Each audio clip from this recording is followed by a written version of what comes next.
Bonjour à tous et bienvenue dans cette nouvelle vidéo. Aujourd'hui on va débriefer la 4e journée du championnat de France, la Ligue 1. Une réaffirmation est nécessaire, il s'agit bel et bien du meilleur championnat du monde. On aura l'occasion d'en reparler dans cette vidéo. Vraiment, je suis très enthousiaste pour la saison de Ligue 1 à venir. Maintenant, on doit laisser une place à la trêve internationale. On retrouvera la Ligue 1 le 12 septembre. Mais pour le moment, pour ces 4 premières journées, il y a vraiment beaucoup de choses à dire. Avant de développer, n'oubliez pas de liker la vidéo si vous appréciez le contenu et de vous abonner à la chaîne YouTube. Le fil rouge, la question qu'on va se poser dans cette vidéo, qui est le concurrent le plus sérieux pour jouer le titre avec le Paris Saint-Germain? Est-ce Marseille, Nice, Lyon, Monaco, Lille ou même peut-être Angers qui est actuellement le dauphin des Parisiens? On va vraiment se poser la question dans cette vidéo. Avant ça, découvrons les résultats de la dernière journée et le classement actuel. Le leader et son dauphin assurent un succès sur le même score 2-0 pour Paris à Reims et Angers à domicile contre Rennes. Lille, Strasbourg, Monaco et l'Olympique Lyonnais ont enfin remporté leur premier succès de la saison, alors que Nice a confirmé être peut-être la grosse équipe la plus en forme de ce début de saison. Après avoir giflé Lille, après avoir mené contre Marseille, c'est cette fois-ci Bordeaux qui en a fait les frais 4-0. Un score lourd, sévère pour les Bordelais qui sont renvoyés à leurs études. L'OM plein de panache s'impose au Vélodrome 3-1 contre Saint-Etienne. Lens, Lorient, Clermont et Metz prennent un point dans ce championnat. Voilà donc le classement. Avec la surprise, Angers 2e, Clermont 3e, 8 buts, un seul encaissé en 4 rencontres pour le SCO de Gérald Baticle qui a succédé à Stéphane Moulin avec un brio absolument incroyable. On savait Angers capable de faire des débuts de saison canon. Sous Moulin, il y avait déjà eu des saisons où c'était le cas. Mais là, il y a tous les résultats, l'attaque, la défense, la manière de jouer également. Il y a une vraie philosophie, une patte Baticle qui se dégage dans cette équipe et c'est relativement impressionnant. Tout comme les Clermontois, les Auvergnats qui sont bluffants. 4 matchs de victoire de nul et surtout une identité de jeu absolument unique en Ligue 1 quand même. Un promu qui arrive et qui joue de cette manière si offensive avec beaucoup de pressing, c'est assez inattendu et ça fait un bien fou. Ils ont fait 2 partout ce week-end contre Metz, mais honnêtement, ils auraient pu mettre 4-5 buts dans cette partie, tant ils ont été à l'aise offensivement. Nice et Marseille ont un match en moins en attendant l'issue véritable de leur rencontre, de leur affrontement qui a été arrêté, mais déjà 7 points en 3 matchs pour les deux équipes, aucun but encaissé pour Nice. C'est assez incroyable, 4-0 contre Bordeaux, 4-0 contre Lille. Attention, Galtier semble avoir vraiment la recette en Ligue 1 pour faire de ses équipes des machines à gagner, des rouleaux compresseurs. Et avec le GC Nice, c'est encore bien parti. L'OM de Sampaoli se porte très bien. Belle victoire 3-1, convaincante à domicile face à un faible Saint-Étienne. On y reviendra. Mais quelle est belle cette équipe de l'OM. Derrière, on a, je pense, un trou en termes de qualité de jeu avec Lens, Lorient, Rennes, le premier succès de l'Olympique Lyonnais qui est en progrès. Lille qui revient aussi 5 points. Montpellier a perdu Andy Delors qui a donc signé justement chez les Niçois. Ça va être une perte importante pour Montpellier à laquelle il va falloir pallier peut-être. Nantes, après un bon début de saison, a enchaîné 2 défaites consécutives. Strasbourg a gagné pour la première fois, un bon bol d'air frais pour le Racing à la Méno. Une prestation pas franchement convaincante, un match pas génial, mais une victoire 3-1 contre Brest qui est d'ailleurs 18e au classement. Au bout de 4 matchs, il y a quand même 6 équipes qui n'ont toujours pas gagné. Metz, Saint-Étienne, Reims, Brest, Bordeaux et 3 qui ferment la marche avec un seul petit point. Voilà l'état des lieux au bout de 4 journées. On va revenir sur les pronostics que j'avais donnés avant les matchs, puisqu'ici, sur cette chaîne YouTube, vous êtes sur une chaîne de pronostics. On essaie de donner notre avis avant les rencontres, d'analyser les matchs en amont, de savoir ce qu'il va se passer. Et voici le récapitulatif que j'avais donné pour cette J4. Voilà tout ce que j'avais donné et j'en avais fait un récapitulatif juste en dessous dans la description de la vidéo. Nantes-Lyon, j'avais dit urgence à l'OL, ils font confirmer le bon contenu aperçu la semaine dernière et enfin gagner, comme la saison passée, 2 victoires contre Nantes. Les Nantais qui d'ailleurs ont peu de ressources pour contrer un OL appliqué. Victoire de Lyon, cote 1,76, j'avais dit 2-1. Il y a eu 1-0 au final, mais l'analyse était vraiment pertinente. L'OL a gagné ce match par 1 but d'écart. Et Nantes, malgré le fait qu'ils étaient en supériorité numérique, n'aura pas réussi à trouver la faille. Lyon s'impose et ça fait un bon pronostic. Nice contre Bordeaux, là je me suis totalement trompé. J'avais mis match piège par excellence après les incidents du match contre Marseille. Dur d'être focus pour Nice. Bordeaux, en bon opportuniste, pourra montrer ses progrès aperçus petit à petit. Nul au Bordeaux, cote à 2,09. Alors j'avais été vraiment très audacieux sur ce match-là, ça n'a pas payé. Nice est imposé 4-0 et je trouve qu'il y a rien à redire. Nice en Ligue 1, c'est définitivement très solide. Galtier a la recette en Ligue 1 pour faire performer ses équipes. Jusqu'où ira-t-il? Peut-il aller jusqu'au titre en Ligue 1? Peut-il faire un doublé absolument historique? Je pense qu'on aura l'occasion d'en reparler dans les semaines qui viennent puisque vraiment ce Nice de Galtier est impressionnant. Qui en début de saison met 4-0 à Lille, 4-0 à Bordeaux, a mené et malmené l'Olympique de Marseille la semaine dernière. C'est tout simplement des débuts rêvés alors que je pense que le potentiel de cette équipe niçoise n'est pas encore à 100%. Donc vraiment, je me méfie de Nice cette saison qui pourrait bien venir jouer les troubles fêtes.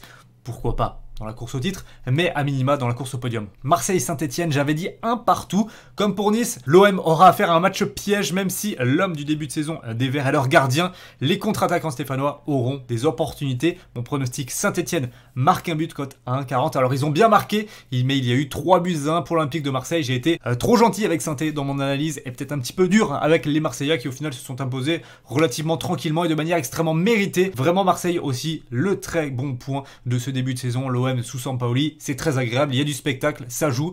Et ce qu'on a vu au Vélodrome ce week-end, c'était vraiment formidable. Donc l'aventure est belle et on espère bien que ça va durer dans les semaines à venir. 3 Monaco, j'avais dit victoire, 3-2 des Monégasques. Comment l'ASM va sortir de son élimination cruelle face au Shakhtar?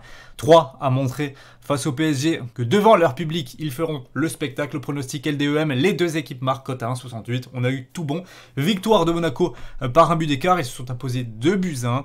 Et LDEM est donc passé puisque 3 et Monaco ont marqué dans le match-là. Plutôt satisfait de l'analyse. Voilà, un match spectaculaire avec à la fin une petite victoire des Monégasques. C'est ce qu'il s'est passé. On a été bon dans le pronostic. Là où on n'a pas été bon, c'est Lens contre Lorient. J'ai mis 2-0 pour les Lensois. Lens est solide malgré un calendrier difficile. Il est l'heure de donner une première victoire à Bollaert contre Lorient qui a déraillé la semaine passée avec 2 rouges. Et mon pronostic, Lens ou nul et plus d'1,5 but, cote à 1,47. Alors là encore, on a un bon pronostic. Vous allez voir que le bilan des pronostics de cette semaine est vraiment excellent. Mais le résultat n'est pas passé au final de partout. Neutralisation.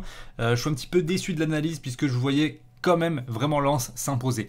Clermont contre Metz, là j'avais mis match nul, on a eu le bon résultat, un partout, il y a eu 2 partout. Clermont réalise un excellent début de saison, mais possède déjà trop de faveurs de la part des bookmakers. Metz est un adversaire coriace, Metz ou nul, cote 1,88. Donc là on a le résultat et le pronostic, très belle analyse. Même si Clermont m'a vraiment fait plaisir dans le jeu, je pense qu'ils auraient pu marquer beaucoup plus de 2 buts dans ce match-là. On a quand même trouvé, je vous l'avais dit, un bon value bet avec Metz ou nul, qui était d'ailleurs à 2,12 dimanche, juste avant le début de la rencontre. Assez incroyable, mais c'est validé. Angers contre Rennes, on a le résultat et le pronostic. J'ai dit victoire d'Angers 1-0. Au final, il y a eu 2-0.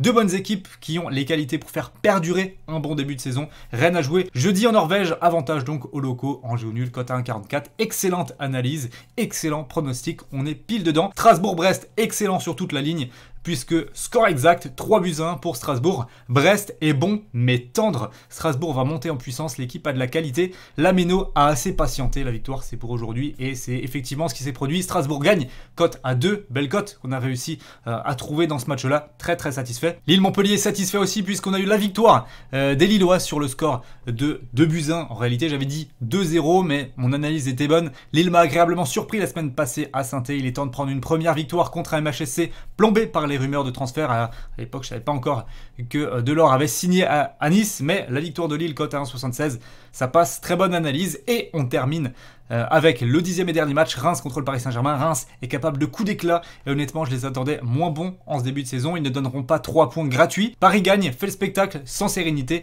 mais c'est agréable à voir. Messi fera ses débuts, mais l'affaire Mbappé est dans toutes les têtes. Alors au final, pas dans la sienne visiblement, puisque Mbappé a mis un très beau doublé. Paris Saint-Germain s'est imposé 2-0, donc j'avais la victoire par 2 buts d'écart. Dommage qu'il n'y ait pas eu plus de buts quand même, puisque pour le pronostic, plus de 2,5 buts.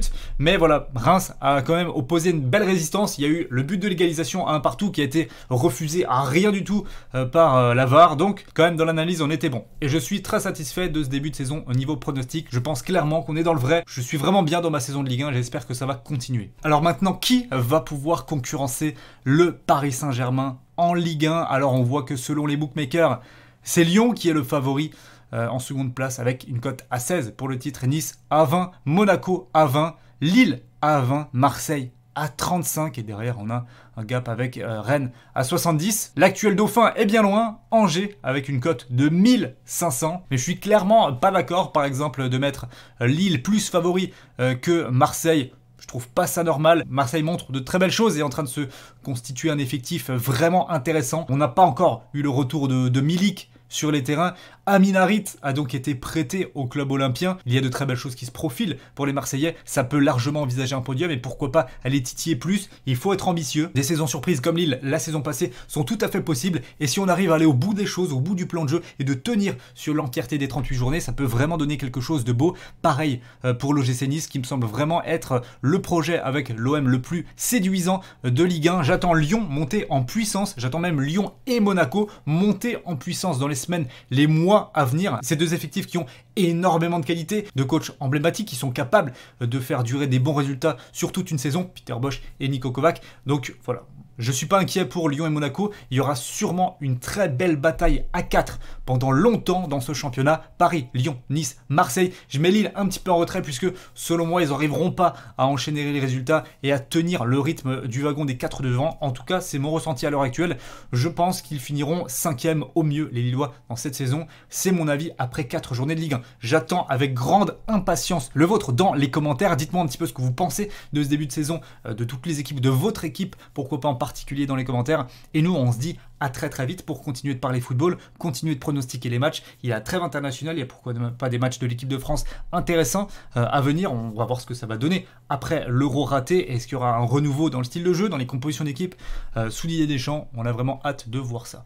Voilà, merci à tous d'avoir suivi cette vidéo. L'actu foot continue tout le temps et des pronostics sont disponibles tous les jours sur mon groupe Telegram. Le lien se trouve dans la description. Je vous le mets juste en dessous, c'est 100% gratuit. En ce moment, il y aura du tennis à venir tous les jours avec l'US Open et donc les matchs internationaux pendant une bonne semaine. Voilà, un programme très réjouissant. J'espère que la vidéo vous aura plu et nous on se dit à très vite. Ciao ciao.